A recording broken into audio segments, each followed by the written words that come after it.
झही का टंगरी पसाती कबू तो राखी हो जवनिया के आड़ के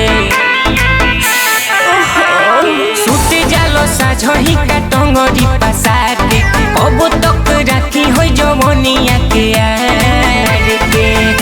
अरे नइखे बुझाते तोहरा ए हो बलम दुख दूनी होता हो नइखे बुझाते तोहरा ए हो बलम दुनी होता हो दिया बाहर बोलो मुआ चोली में बड़ा चुन चुनी होता हो दिया बाहर बोलो मुआ चोली में बड़ा चुन चुनी होता हो।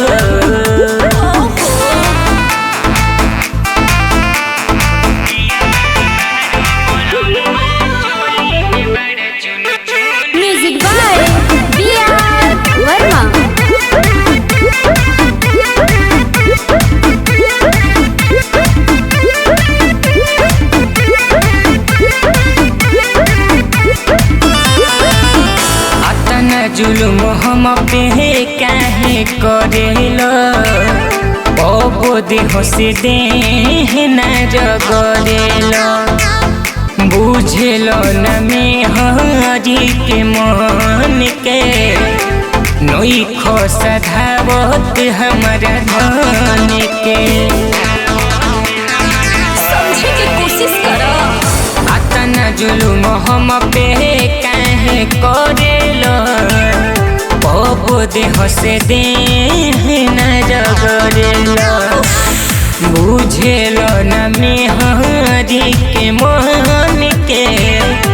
नई खसधावत हमारा धन के आगे नइखे बुझात बात काहे हमारे अनसुनी होता हो नइखे बुझात बात काहे हमारे अनसुनी होता हो कि दिया बाहर बोलो मुआ चोली में बड़ा चुन चुनी होता हो कि दिया बाहर बोलो मुआ चोली में बड़ा चुन चुनी होता हो।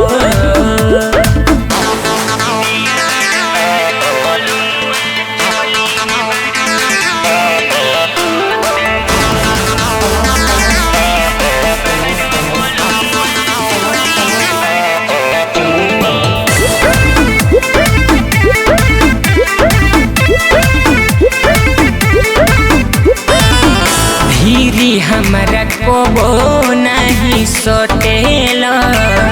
फोटो सब तिनिए के नीरे खेलो लागतार बदलल सनी पिया हो चौबे पूरी धड़ के लजिया हो भीरी हमारा कबो नहीं सटेला